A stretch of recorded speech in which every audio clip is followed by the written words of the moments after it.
Locals in Michigan still pursuing justice following the murder of Patrick Lyoya by a police officer. A newly released independent autopsy revealed that the late Congolese was shot in the back of the head by a Michigan police officer while face down on the ground. The lawyers to the family revealed that the autopsy matches what was seen last week on video released by Grand Rapids police chief, though the autopsy report hasn't been released to the public. Well, today, based on scientific evidence, we can confirm that Patrick Lyoya was shot in the back of his head. That is now scientific evidence of this tragic killing and what his family believes was an execution. The family lawyer claimed that Lyoya wasn't armed during the incident and further accused the Michigan police officer for not respecting the law after failing to even issue a verbal warning before the deadly incident occurred. From the second that he pulled the weapon until he shot and killed Patrick was milliseconds, as Ben said. Never gave a verbal warning, which is required under the federal law. The murder took place on April 4 when Lyoya and the white officer physically struggled on the ground before the 26-year-old refugee from Congo was shot. Last December, Congolese Rumba was added to UNESCO's Intangible Cultural Heritage of Humanity list, sparking hopes for the Democratic Republic of Congo and the Republic of Congo, where this musical genre is very important. Its economic impact was very much discussed at the first edition of the International Rumba Festival, organized by the French Institute of Pointe-Noire in the Republic of Congo. A country that develops its culture is destined to develop tourism, attract curiosity, and therefore develop an economy. Giving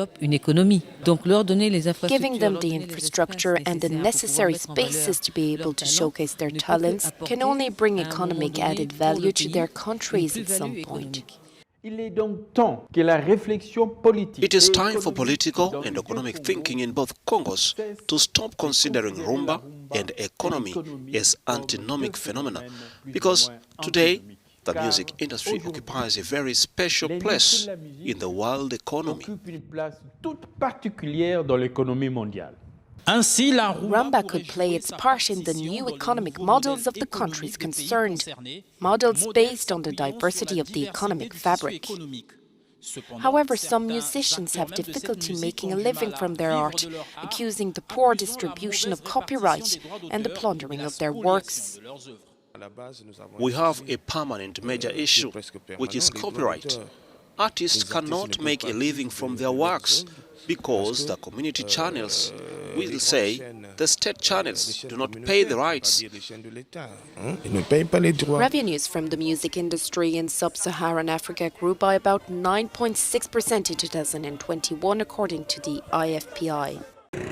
Dozens of football fans took to the matters in Tripoli, Libya, a vast space in the heart of the capital, on Sunday evening for a derby pitting Al-Ittihad versus Al-Ahly football clubs. The match brought together fans from different political divides despite the current crisis pitting the east and the west of Libya. The match was played behind closed doors in Benghazi, as the North African country has been experiencing renewed tension between rival camps. If the match was in Benghazi, I will be scared to go there because there is still a bit of discrimination. So I am afraid to be there, just as if I was abroad. I will feel safer walking in Tunis, unfortunately, unlike if I was in the city of Benghazi. While the coastal road linking the two cities reopened last year, travel has been deemed very dangerous, given the high level of tensions and numerous armed groups present in the area. For Libyans, the match symbolized unity and further meant the country is experiencing the peace that has lacked for more than a decade after the oust of the former long-time ruler, Muammar Gaddafi. It is a major thing for Al-Ittihad and Al-Ahly to play a match together and for other countries to witness that and know that Libya is safe and that we will be capable of watching a match together at the stadium while maintaining a nice atmosphere. In December, persistent disputes led to the indefinite postponement of both the presidential and parliamentary elections, on which the international community had high hope of finally stabilizing the vast North African country. After missing this electoral deadline, Libya has had two rival prime ministers since February. The president of the International Criminal Court urges Guinea-Bissau to become a member as the proof of unstable West African nations' commitment to peace. ICC President Piotr Hofmanski told reporters that he had come to request the former Portuguese colony to sign the Rome Statute, the court's founding treaty. We now have 123 member states of the International Criminal Court, including almost all members of ECOWAS except Togo and Guinea-Bissau. All others are members. The President, Judge Hofmanski, explained that the ratification of the Roman Statute of International Criminal Court is a signal of commitment to peace, security and the rule of law.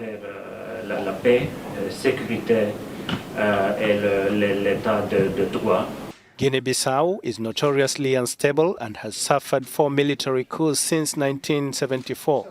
However, President Umaro Sissoco Embalo promised to consider the request of the ICC.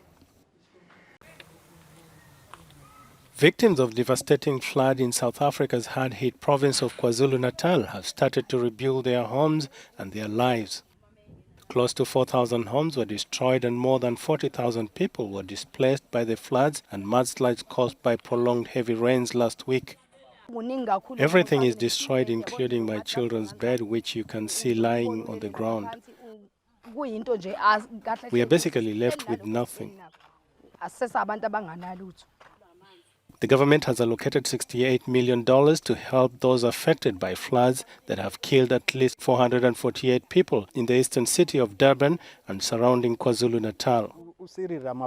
Seeing our president visit various areas affected by the floods was encouraging and showed that he sympathizes with the people. We trust that we will get the assistance as promised. South Africa's military has deployed 10,000 troops in Operation Chariot to help with continuing search and rescue efforts. According to the officials, more than 40 people remain missing and about 600 schools have been hit with damages estimated at $28 million. But how long the rebuilding will last is a matter of wait and see.